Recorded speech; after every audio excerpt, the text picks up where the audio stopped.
Well, welcome to our survival guide for new home buyers, pandemic edition. I'm Robin Smulders Richmond with the Kashansky Brown team at Keller Williams. I'm the buyer specialist for the team. And then today I've also got Jason Friesen with me. He's the managing partner and mortgage agent with Outline Financial. Jason's going to be going over all of the number stuff, and I'm going to be doing all the other fun stuff for us today. Thanks for having me, Robin. My pleasure. All right, well, let's dive in.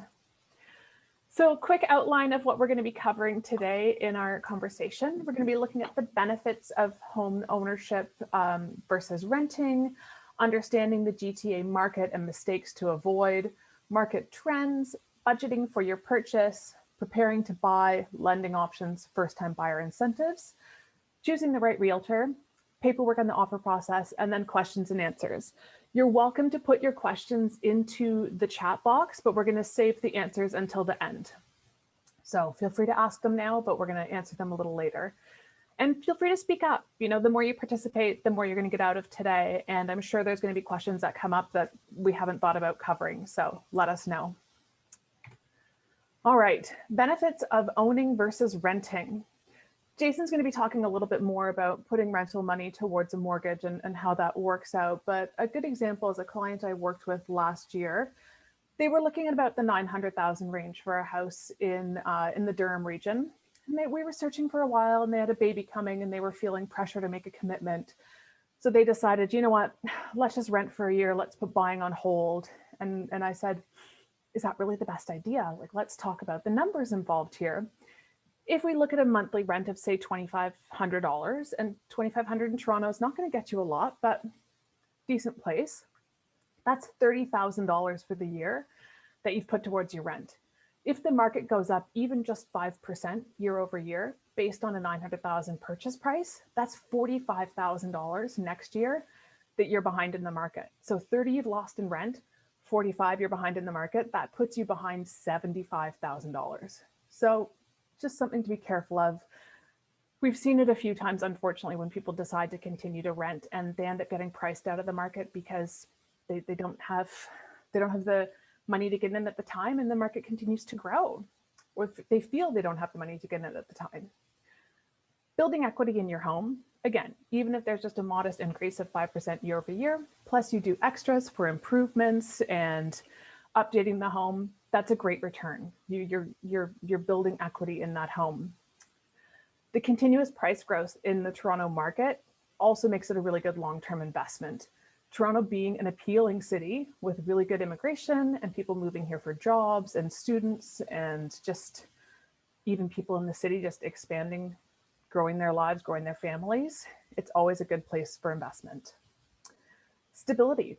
If you're in charge of your property, you're in a much more stable position than having a landlord in charge of your property. We had clients at the beginning of COVID whose landlords decided to sell the house thinking that the market was going to crash. Well, fortunately for most of us, it didn't.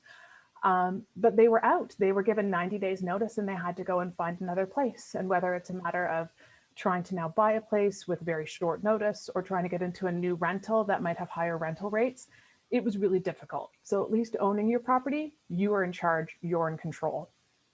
And then of course, pride of ownership. Decorate your house with Christmas lights, have a nice garden, enjoy your house, and just make it yours. Understanding the GTA market and mistakes to avoid. So really the first one, and that really applies for today, is avoid getting caught up in the listing price. We call the listing price just a marketing price. And listing price / marketing price versus market value are two very different things. Don't get stuck exploring homes that you can't afford because it's just going to break your heart. So there are some houses that are going to be listed near or at market value, and that does come up. A lot of the time they're luxury properties that are sort of multi-million-dollar homes where they're not looking for bidding wars, but it does come up with other homes in the city too. And that's where your realtor can really help you define what's listed at market value and what's listed at a marketing price or list price. Explore different pockets of the city. You never know. You might think that you're only convinced to buy in one certain spot, but there might be lots of other pockets out there that you don't know about and you haven't explored yet. I've worked with lots of buyers that have said at the very start, we're only looking to buy a home in this location, and we've ended up in completely different locations. Myself, I own a house in Ajax. Never thought I would live in Ajax, but I was exploring the area. We found a house we liked. We bought it. So next one, offer night versus offers anytime. We're going to be going over this a few times in this slide, so I'm not going to get into huge detail now. But the two main ways for a seller to accept an offer is either with a set offer day or taking offers anytime. Brand new homes versus resale homes. I hope I'm not going through this all too quickly, but new homes versus resale. One thing to keep in mind is you're likely going to be buying a resale home. It's not going to be brand new. If you're buying new construction, that's one thing. But if you're buying resale, it's been lived in. It's been lived in for many years, possibly many decades, possibly 100 years plus. It's going to have holes. It's going to have nail holes. It's going to have TV wall mount big holes. It's going to have scratches and dings. It is not the seller's responsibility to make the house pristine after they move out. It is as is what they call it. We ask them to leave it in broom swept condition. We would like the house to be tidy and empty, but that's as far as it goes. So just keep in mind when you're buying a house, it's going to come with some flaws probably, and you can work around that. So, sorry, I'm moving all my notes here. Oh, one sec, I'm not done here. You might feel rushed. Be ready to act quickly. The Toronto market is very quick. You might only be able to see a house for 30 minutes before you have to make a decision on whether or not you want to jump in and buy that house. And I know that that's really stressful for a lot of people. Your realtor will try their best to get you in to see places, especially the good ones, as soon as possible. But they are busy people too, and it does happen that homes do sell within hours of hitting the market. So this is why we're having this conversation now, to help you get all of your ducks in a row so that when you do go out and start looking for houses, you're in a position to jump in and make decisions immediately. And if you get in to see a place quickly, you might even have the opportunity to be able to see it a second time before putting in an offer.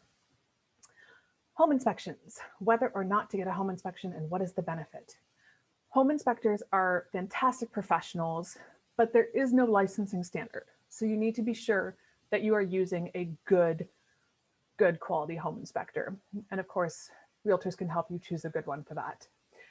Their job is to point out everything and anything to do with the house, good and bad. So home inspection can be very overwhelming. It's a lot of pages and pages and pages of information. A lot of this information is very common home ownership stuff that most houses have inadequacies with. Codes change all the time, railing height variances change all the time. What you're looking for are the big ticket items. What is going to cost you a ton of money up front or in the near future, and what's dangerous about the house. And your realtor will help you out with this too. Reading it, looking, what condition is the roof in, what plumbing does it have, what is the electrical like, how old is the furnace, how old is the air conditioner, is there asbestos, like all of that good stuff. And keep in mind, the sellers are aware of this. The sellers know what's in the home inspection and generally know what's in their house. So if a home inspection comes back with a humongous list of stuff that needs to be done, chances are the seller knows this and has taken this into account with their pricing. So it's rare that you're able to say, well, there's 150,000 that needs to be done in this house, so we're going to come in 150,000 under asking. Doesn't really happen that much. Not to say it'll never happen though. Okay. Be ready to compromise. Another thing to keep in mind is that we sort of say there's three pillars to the real estate market: price, location, and the property itself, whether it's a condo or a house, whatever. Assume that you're gonna be able to get two of the three. Our goal is always to get you three of the three, but sometimes that doesn't happen. So if you're set on your price and you're set on your location, be ready to possibly have to compromise with the actual place itself. And if you're set on what the place might be and you're set on the location, be ready to possibly have to compromise with the pricing a little bit. Just sort of things to keep in mind. Are you ready for doing work on a house? When we ask a buyer this question, it can mean it can mean a different thing to every single person. If I was to say to you, are you ready to do some work on a house? You could say, yeah, yeah, I could do some work. And in your mind, you're thinking, I could paint and maybe get some carpet flooring replaced. Or you could be thinking, yeah, I could renovate a kitchen or maybe update a bathroom. Or you might be thinking, yeah, I could gut a place. I could take it down to the studs or have it taken down to the studs and totally renovate it. So know in your mind what you're comfortable with when it comes to work. Or do you just want a place that's move-in ready and you don't want to do anything? When you're thinking about that, think about timelines too. If you're looking at a place that's going to need a major amount of work, where are you going to go? Are you able to rent at that time? Can you afford rent and a mortgage and renovation costs all at once? Just stuff to keep in mind. If you want to rent out your basement, do you know how to be a landlord? This is a big topic for another time, and we're not going to get into this right now. But again, something to think about and a mistake to avoid if you don't know what you're doing. Know tenant rights, know about tenant rights, know about legal versus illegal basement apartments.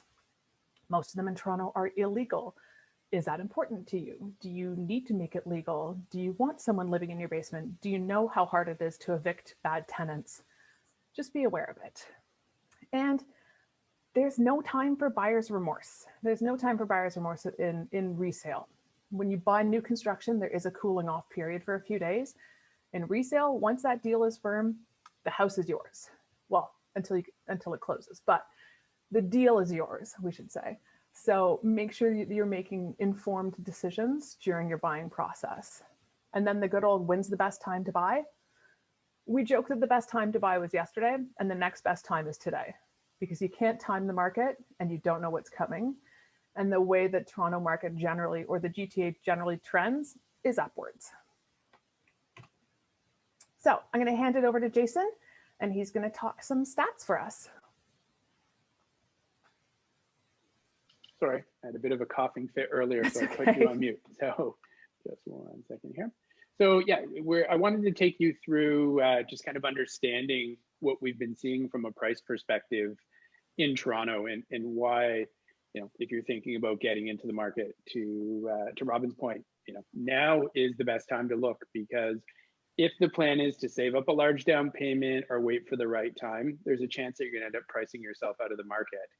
And to Robin's earlier point, you know, waiting a year and seeing 5% appreciation, the same house that you could buy today is obviously going to be, you know, on a $900,000 house, almost $50,000 more tomorrow. So chances are that the pace that you're going to be able to save at is not going to be the same pace that the houses have been appreciating if you look back over the last 10 years in Toronto. Do you mind changing to the next slide, Robin? Mm-hmm. So this is just basically showing from January of last year to January of 2021. This shows the number of sales and then the average price change as well. You can see that, you know, sales are up 30% from last year for detached homes in Toronto. And if you look at the very bottom right-hand corner, we're seeing that prices are up 16%. So again, there's likely, you know, a very low probability that you're going to be able to save at the same pace at which house prices are appreciating at. So if the numbers make sense and it is affordable and you do have the ability to move forward, I don't think sitting on the sidelines is going to, you know, be the good long-term move for you. Can you change the slides to the next one? So this also shows condo sales, and this is interesting because, you know, the news has picked up that condo sale prices were down 8% from January of last year to January of this year.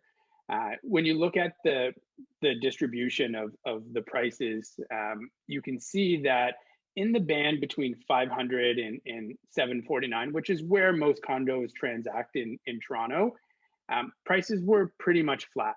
So where we witnessed a bit of a drop off in prices was on the higher end price point. And so what we're seeing is not overall, you know, a big 18% or an 8% drop. It's really just impacted the luxury market.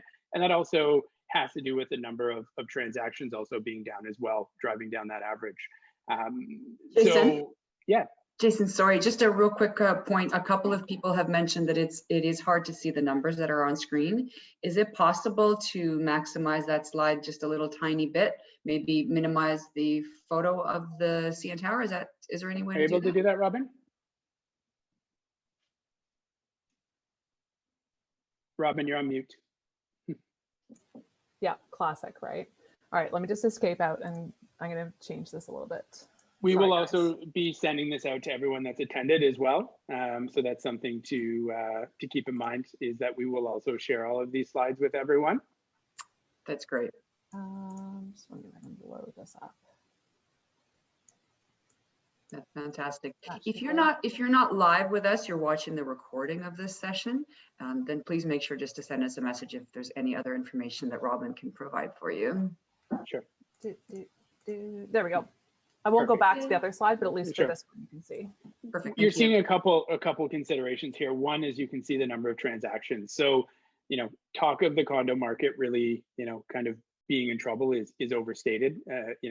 Condo sales are up 85% this year from January of last year. And we're also seeing prices, for the most part, if you take out the luxury market, pretty much flat.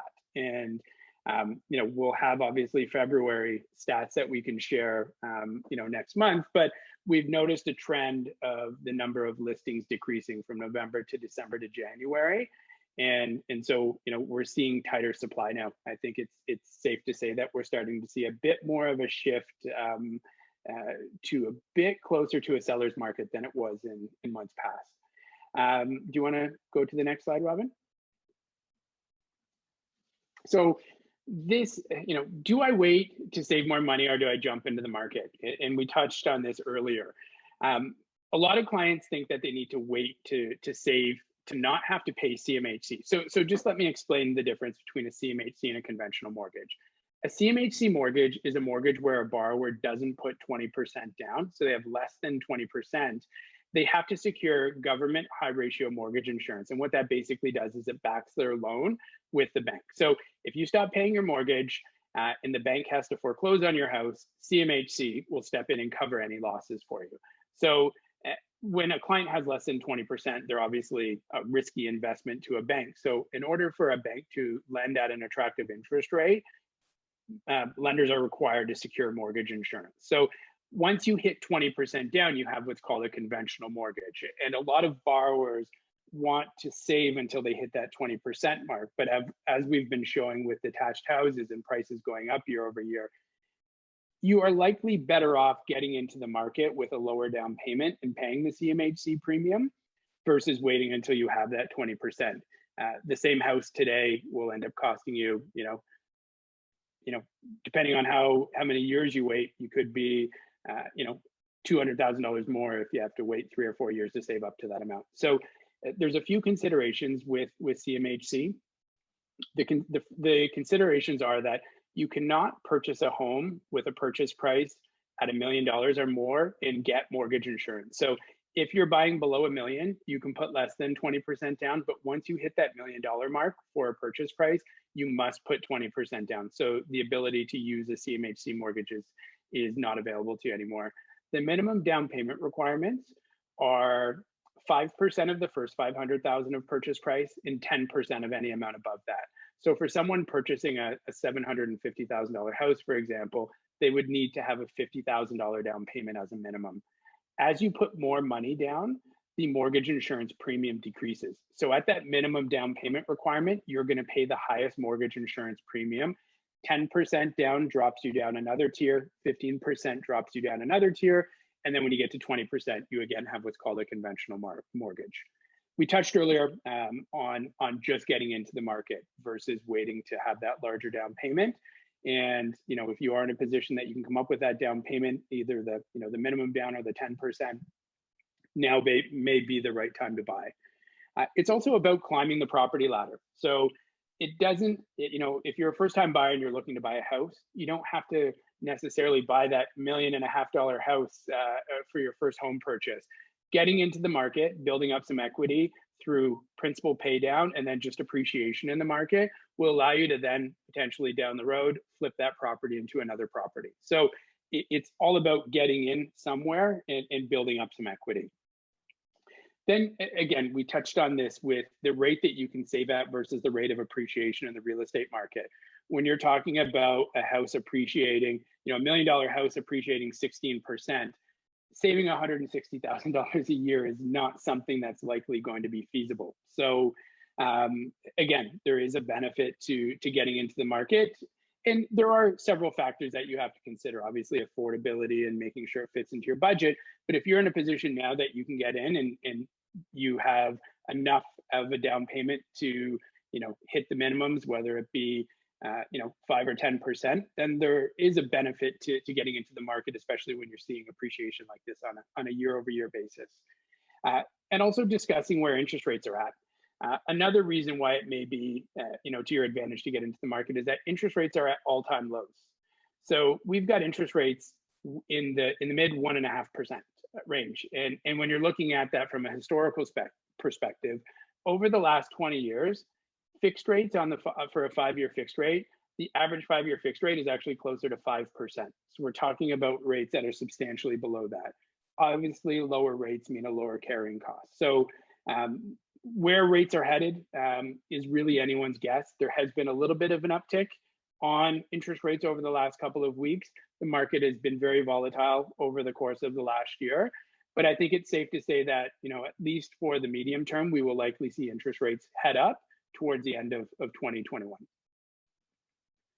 So this is, the question that a lot of realtors are faced with: should I rent or should I buy? And let's just look at the numbers based on, purchasing a condo versus, renting out a place. And let's just say the rents are $2,500 and you're wondering, should I just rent and do something else with my money? Or should I get into the market and purchase a home? So if you're looking at a $700,000 home and you put 10% down, obviously that's $70K, you're looking at a mortgage of around $649 when you include the mortgage insurance premiums.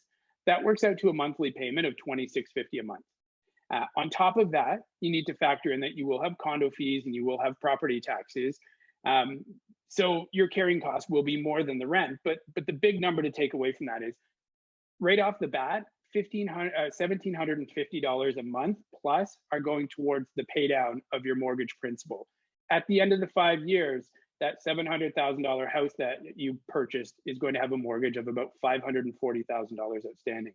It's $160,000 in equity in 5 years. It's a pretty significant number. Think about spending $2,500 a month in rent, that's $30,000 a year. If over the next 5 years, to Robin's point earlier, that's a pretty substantial amount of money when you look at the amount of principal pay down that you have plus the equity versus how much you'd be just basically throwing away in rent. The other option is if you are in a position that you can put 20% down, it does give you some flexibility with respect to payments. It allows you to go with a bit longer of a mortgage amortization, and then you avoid paying the premium. So at 20% down, you'd be looking at a mortgage payment of about $2,000 a month. So your payments would be a lot closer to what the rents would be. It'd be at about $2,700 a month all in between condo fees, taxes, and mortgage. And you'd be paying about $1,150 a month down in principal. The reason that number is lower is I've done this over a longer amortization. So I've done it over a 30-year amortization. You can see at the end of the 5 years that your mortgage balance remaining is about $487,000. Can you change that? So if we're comparing $150,000 a year household income and kind of figuring out what you qualify for, CMHC, because it is you do pay the premium and you do have to be approved by the government. The rules are very rigid, meaning you have to meet CMHC's strict lending criteria. So the amount someone qualifies for with 10% down versus 20% down, there's quite a big difference. You can see that, say a household of $150,000 in income with no debts, someone with 10% down would qualify for about $765 in mortgage, which would be a purchase price of $850 with 10% down. If that same borrower has 20% down, you can see how much of a jump there is in the purchase price. There's a combination of a few things. One is that the rules are less rigid, and then on top of that, you can go with a longer amortization. So you can see that the $765 mortgage you would qualify for with 10% down jumps up to $880 of a mortgage if you have 20% down, which works out to be a purchase price of $1.1 million. So you can see that, having that 20% down obviously puts a borrower in a situation where they will qualify for a larger mortgage. I know that there's, everyone has probably heard of, the stress test, and there's not a lot of understanding of what that means. Basically, what the stress test is it's a requirement from the government that came down that's put all Canadian lenders in the same boat, where you have to qualify borrowers based not on the face rate that you're paying, so not on that rate that's close to 1.5%, but based on a rate that they set on, it's not, it's probably, it changes 2 or 3 times a year. Currently, the rate that you qualify for, or that you have to qualify with for the stress test rules, is at 4.79%. So even though your rate that you're paying is say close to 1.5%, you're qualifying based on a rate that's significantly higher than that.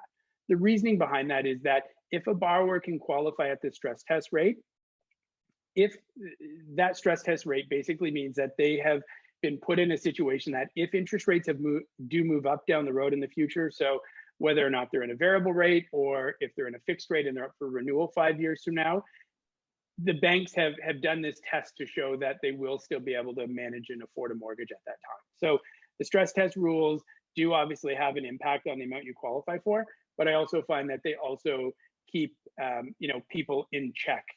It's unrealistic to think that interest rates are going to stay this low forever. So having a borrower qualify at an interest rate of 1.5%, for example, could potentially put them on shaky ground if 5 years from now rates are 3 or 4% and they have to renew their mortgage. Jason, sorry, just real quick, a quick question. What was the stress test interest rate? 4.79%. 4.79%. So it's more than 3% more. It's a pretty substantial amount. So if you're preparing to buy your first home, the first step is always reviewing your finances and your budget. And this takes into account your income, your down payment, your credit, and also any potential future life changes, such as having a baby, a job change, going back to school, anything like that. Even, potentially having to take care of families down the road. It's important to always start with the first step being taking a deep dive into your finances, just so that you don't allow yourself to have emotions get in the way of making a sound financial decision. If you go out and find your dream home first and then try to justify in your head and rationalize a way to afford it, you're likely going to put yourself in a situation where you've overextended yourself. So for me, this deep dive is always the first step that I'll take with my clients. And it's not figuring out how much you qualify for, but more importantly, what you're comfortable paying every month. And by working with a mortgage professional and doing that deep dive, that will allow you to move forward with a lot more confidence and really knowing your numbers. And it will also prevent you from really getting carried away and doing something that you're going to turn around and regret in the future. Again, it's not how much you qualify for, but what you're comfortable paying on a monthly basis. And as I said, starting backwards from the budget is always something that I recommend. So what incentives are there for first-time buyers? As a first-time buyer, you do have the ability to borrow from your RSPs. Each borrower is allowed to borrow up to $35,000 or $70,000 for a couple that are buying. Those RSPs have to be in your account for at least 90 days before you pull them out. So you can't put money in your RSP and pull it out the next day. So that's a very important consideration to know. A lot of clients have got themselves in trouble by doing that. So just keep in mind, if you do have clients that are putting money into their RSP with a plan on using it, just make sure you do remind them or that you have to wait a certain period of time before pulling money out. Now, the consideration is also that you do need to work backwards from your budget, because if you are pulling money out of your RSPs, you have 15 years to pay it back, starting with the year after your mortgage closes. So if you average that out, it's about $200 that you need to put back into your RSP every month. So you need to make sure you're factoring that into your budgeting. So that's something that's very important if you are going to be borrowing from your RSP, that it is factored into your budget, because it will eat into the cash flow. Again, you have to pay 1/15 of the amount back every single year into your RSP. There's also a rebate on land transfer taxes as a first-time buyer. There is a provincial and municipal land transfer tax that you pay in Toronto. Outside the city, it's only provincial land transfer tax. You do get a rebate on both the municipal and the provincial if you're buying in Toronto, and that equates to up to $8,475 that you will get back. And if you're buying outside the city, you get up to $4,000 back. That land transfer tax rebate is taken off at the lawyer's office at the time of closing. So it's not something that you need to apply for and then get the money back. So that's, when you're going through your budgeting, it's not something where you have to factor in another $8,500 and then wait for it to come back. There are some tax credits that you also get back when you file your income taxes a year after you buy your first home, which equate to about $500 worth of tax credits. There also is a program, and it's being reworked, and it will be relaunched very soon, where the federal government is allowing or assisting first-time homebuyers in contributing to down payment amounts. So if you have someone that has 5 or 10% down and wants to bump up their down payment, the federal government will provide them with this first-time homebuyer incentive.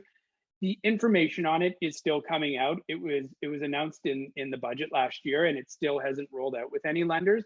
But really, it would be for any purchase price that's up to about $700,000 to $750,000. You have the ability to borrow an additional 10% from the government. The consideration with that is you do pay back with appreciation the amount that you borrow. So you'll have to run the numbers and see if it makes sense to take that incentive from the government, or just putting a little bit less down and having a bit higher of a carrying cost makes more sense. And that's something that, when this program is rolled out and we have a little bit more of an idea of what it looks like, we'll be able to give some more commentary on that. This is a common question every time I speak to a client: why should I use you versus a bank? Right off the bat, if you're working with a bank lender, you're working specifically with one bank. So if you're working with someone that works at TD Bank, they are only going to tell you about TD Bank products. They're never going to tell you that Bank of Montreal across the street has a better interest rate or a better product. So right off the bat, you've got more options with a mortgage broker. What this also means is that you're not being sold one bank's products or services. When you're sitting down with a mortgage broker, they're going to take the time to figure out what your wants and needs are, and they'll be able to cater a product that more kind of fits into what you're looking for. It's very difficult to be everything to everyone if you're one bank and can only offer one bank's options. And this might be around prepayment privileges or the ability to set up a line of credit, any features that are important to specific buyers. I'm obviously also biased, but I also find that the service you get from a mortgage broker is significantly better than you get from a bank. And again, the service that you get is unbiased. So throughout this process, if you're working with a bank, you have to realize that your rep at the bank, as much as they're working on your behalf, they still answer to shareholders at the end of the day. If you're working with a Scotiabank rep, the Scotiabank shareholders are who they really answer to at the end of the day. Whereas myself or any mortgage broker, the only person that we work for throughout this process are you, the borrowers. So the information that you get is obviously a bit more unbiased and geared towards what's in your best interest versus what's in the bank's best interest.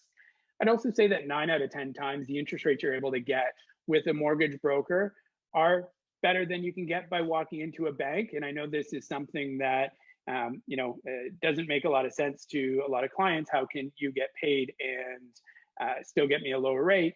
There's a lot of efficiencies when banks work with mortgage brokers, the amount of volume that they send, the amount of work that they do in packaging the file and preparing and underwriting the file. You have to keep in mind that if you're getting a mortgage from a bank, they are still paying their mortgage rep directly or the branch rep directly. They've got admin costs, they've got support costs. So there are costs that are paid regardless if you're going through a broker or a bank. And then also, I think you'll find a lot of times when you are working with a bank that the day your mortgage closes is the last time you hear from them until it's 5 years from now and your mortgage is up for renewal. When you're with a mortgage broker, they will continue to search the market and see if there are opportunities for you to save money throughout the life of the mortgage. And again, the other part to consider is that it's completely free to use a mortgage broker. The only time someone would ever pay to use a mortgage broker would be if they had to secure private financing. So maybe someone's got some damaged credit or they don't qualify from an income perspective. But getting a mortgage through any bank or mortgage company or credit union in Canada, there's no additional cost to use a mortgage broker in any way. If there's any questions, we can obviously go through them at the end of this call.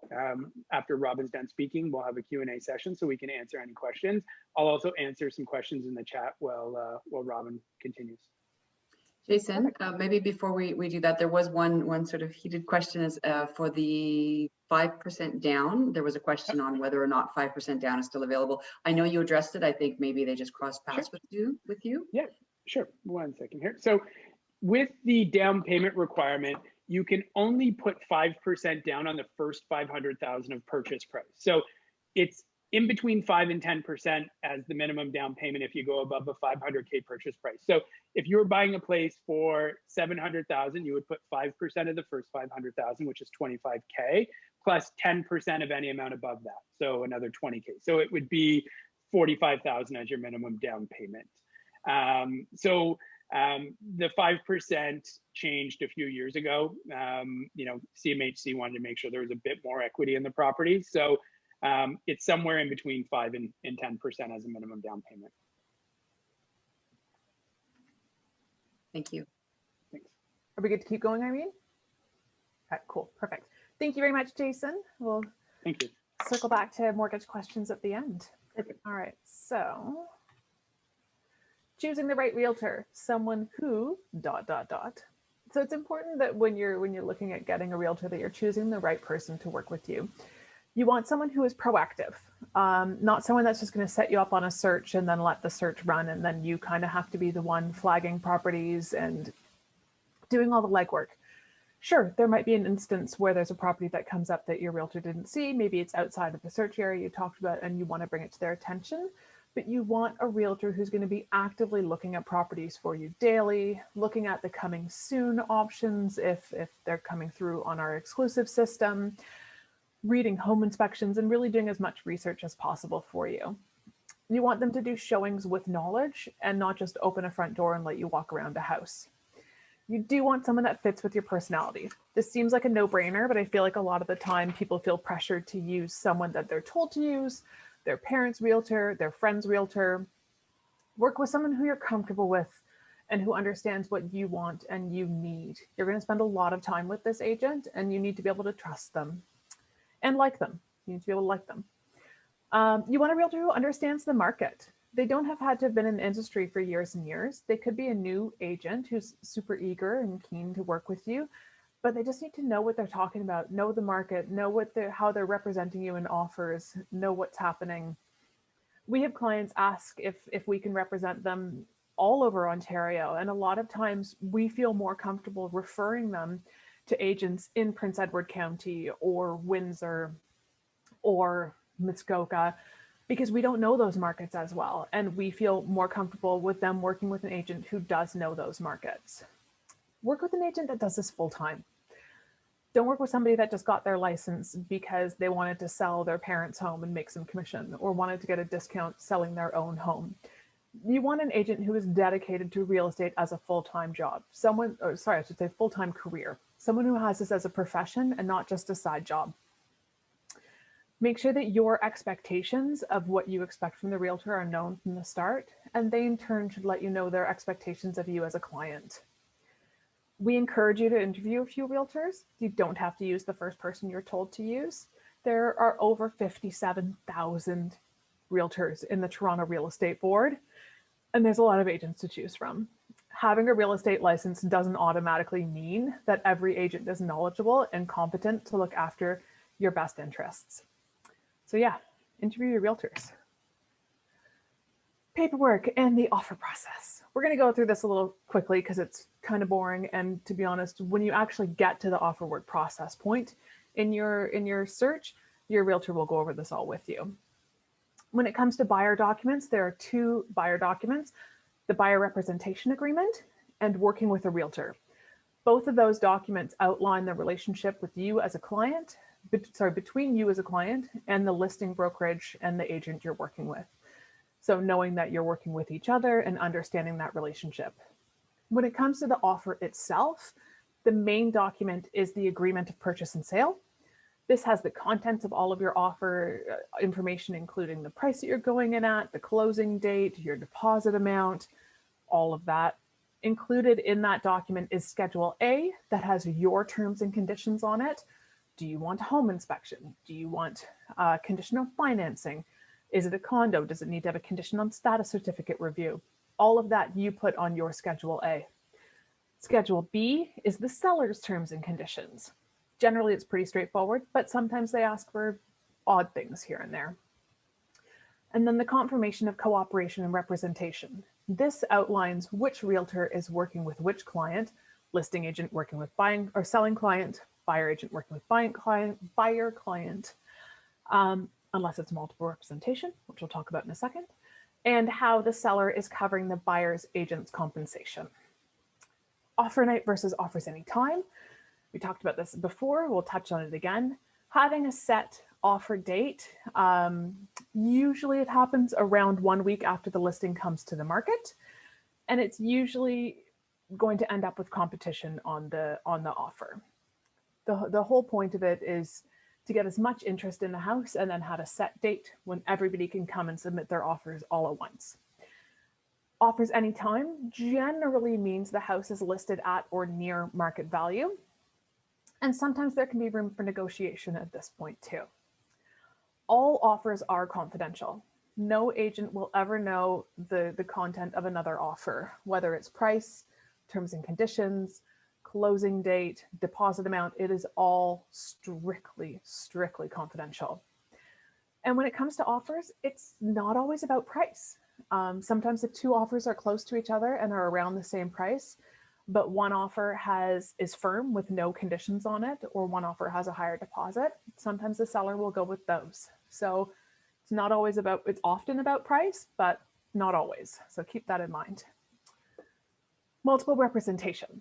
Multiple representation happens, and I'm sure you've heard about this in the news, and it gets a kind of a bad name, but it's when both the buyer and the seller are represented by the same brokerage. Yes, it can be by the same agent, but it also is by the same brokerage.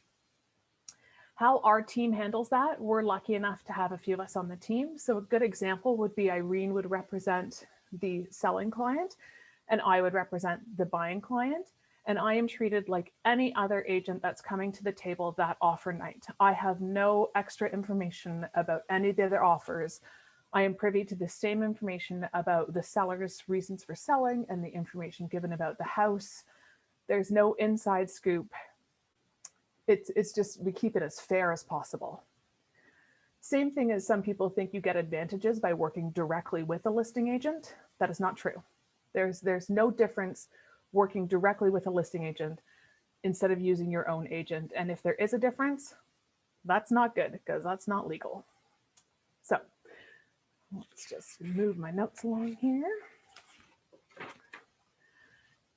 Yes, multiple offers. So it does happen time to time in the GTA, and we handle it as best we can. We know it has a bad reputation sometimes, and so we try to keep it as tidy and simple as possible. Emotion does get involved a lot. Oh, sorry, multiple offers now. It's not multiple representation. We're on multiple offers. Multiple offers. The goal of the listing agent is to get the best possible deal for their clients. The goal for the buyer's agent is to make sure they've educated their clients as best possible so that you can enter in on offer night with a confident, strong offer and be as competitive as possible. Emotion does tend to get involved, especially when multiple offers are happening, because it can be quite stressful. I've dealt with as few as 2 offers, and we were almost in the situation the other night with 65 offers on one place. Crazy. But it happens. So, you need to be prepared, and you need to have someone representing you that's also prepared. And the seller doesn't have to accept any offer. A lot of people think that if the seller gets a great offer over asking, that they have to go ahead and accept it. They don't. It's totally within the seller's decision to either accept an offer, decline all offers or an offer, or counter offer, but they don't have to accept anything. And then it's really important that you read your paperwork. I know it's confusing. I know it's a lot of information. I know that you're often in a rush to get it signed, but it is really important that you know what you're signing, and your agent is responsible for walking you through it and making sure that you understand all of the details. Don't feel the pressure to sign just because you're told to sign. And that's it. That's pretty much the bulk of our presentation. And now we can open things up for questions.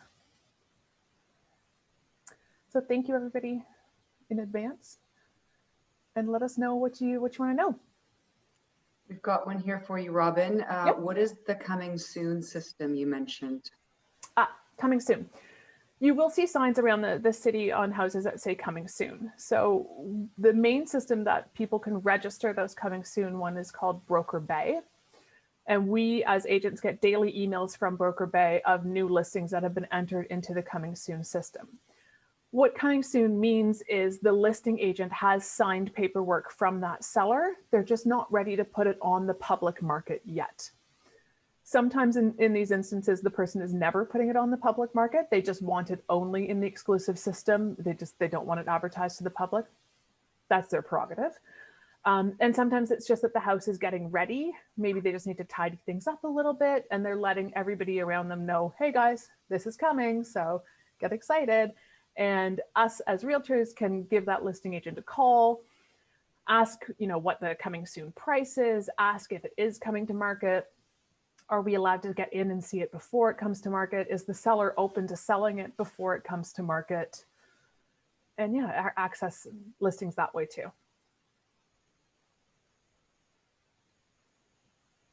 We had another one about home inspector. How do you determine who is a good home inspector since it's not regulated? And also with that, what would be an expected budget that you should keep in mind after a home inspection?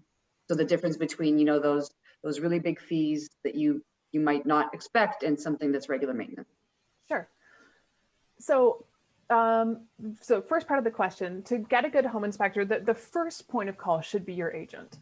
I know our team, we use home inspectors for all of our pre-listings and I use them for a number of our buyers. So we have churned through a number of home inspectors.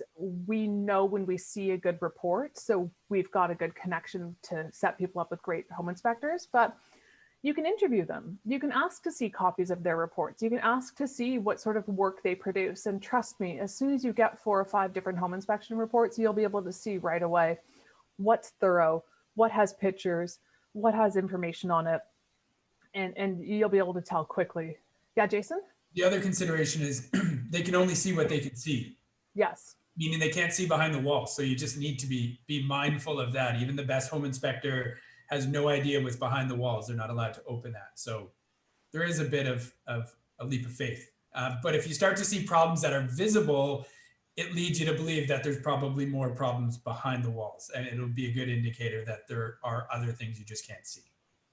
We had a good experience or a good example of that this morning. Robin sent me a home inspection that did not reference existing UFI, and the owners disclosed that there was UFI. This was not one of our home inspectors. This was just a completely random home inspection that Robin found, and the home inspector did not find evidence of UFI. It was the owners that disclosed it themselves, and that would be a concern for me with that home inspector, because evidence of UFI having been blown into the walls is typically pretty easy to see.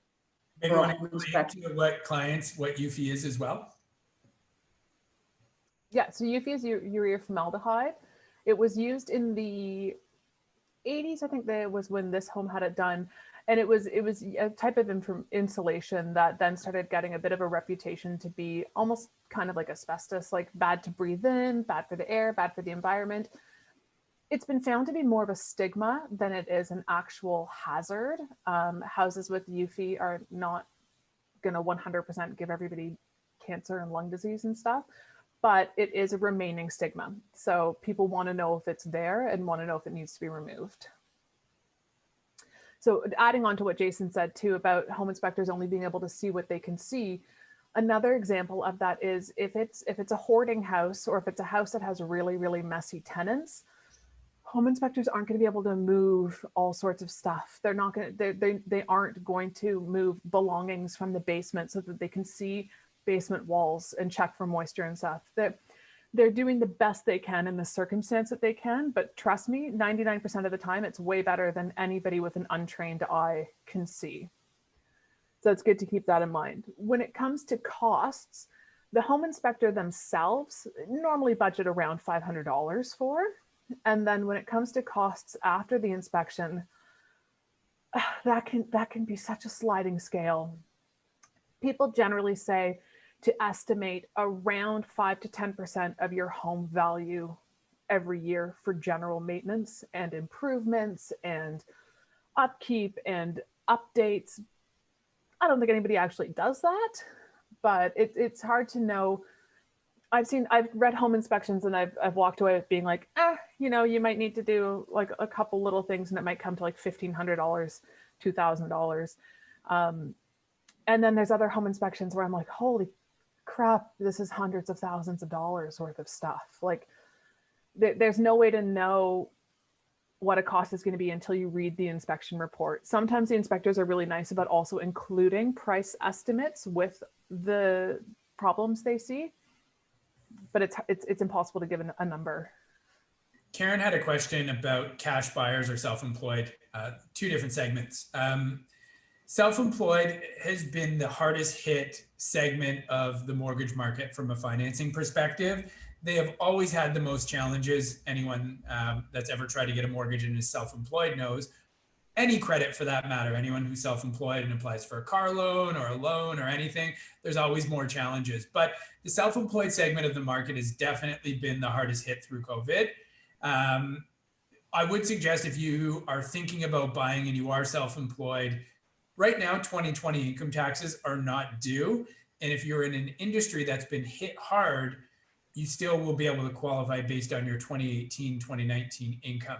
But everything is really a function of your personal taxable income. So if you're thinking about getting into the market or you're a couple years away and you're self-employed, don't be as aggressive with the write-offs that your accountant will try to suggest that you do, because it is a function of personal taxable income. It's not a function of how much your business makes. So if your business makes $1 million a year, but you only show $10,000 a year on your income taxes, $10,000 is what's going to qualify you. And that's obviously not going to qualify you for anything in the city. So if you are self-employed and you are thinking about getting into the real estate market and you're just starting to plan, it doesn't hurt to have a conversation with a mortgage person just to understand what your options are. There are some programs for net worth lending that you can get with a bank if you have a lot of assets but not a lot of income. And there are also some self-employed programs that will take into account some of your business income, but typically they want you to increase your down payment. So you may go to 35% down as a minimum down payment, which for a lot of people looking to get into the market in the city is really unattainable. So it doesn't hurt to have a conversation. As soon as you start to think about potentially purchasing a home, regardless of your situation, even if you're not self-employed or don't show a lot of income, it always makes sense to start the process as early on. You're never doing yourself a disservice by understanding what your options are. And if you're a year away from buying, but there are some changes you need to make, whether it be paying out some debts or improving your credit score or doing whatever you can, it's a lot easier if you've got time on your side to do this versus finding a house, finding out that the offers are in 2 days, and then trying to figure out how you make everything work. So the question the suggestion I can give to everyone is, have a conversation with your mortgage person as early on in the process as possible so that you make sure that you're putting yourself in the position that when the time is right, that you're able to move forward with confidence. We're seeing also with COVID, there's no wiggle room if you don't qualify. It used to be that there was always a lender that would give you a mortgage some way or how. And listen, in the early 2000s, if you had a pulse, you could pretty much get a mortgage. That was the reality of it. There was zero down payment. There were 40-year amortizations. The pendulum has swung so far the other way. And I think that's why we've never had, a major, and I'm knocking on wood, correction to the housing market, is because the financing rules have always been, the bar has always been set very high, and they've actually got progressively worse over the course of the last, 3 or 4 years. And by worse, I mean, they've made it harder for people to qualify. So it's not a function of, house prices aren't going up because mortgage rules are lax. that's not the dynamic at play here. It is more a supply and demand issue. And in spite of mortgage rules being as tight as they ever have been, people are still purchasing houses, and prices are still continuing to climb. Any other questions, Irene? That's all that we've got. If anybody thinks of anything else you want to chime in, or perhaps email Robin. Robin, maybe we can put your contact information into the chat. Yes. Yes, for anyone. I'm also going to be reaching out to everybody that's come through to. Oh, okay. We're going to be sending out a little thank you with our guide to real estate buying, emailed out to everybody. So you'll have my contacts on email as well. That's great. So that's probably the easiest way. Probably, you're right. Yes, thank you. Perfect. It's available for any questions as well. I just put my details in the chat. Excellent. Well, thank you everybody for coming, and have a great day. Yeah, Happy thanks very real much, estate everyone. shopping. Bye.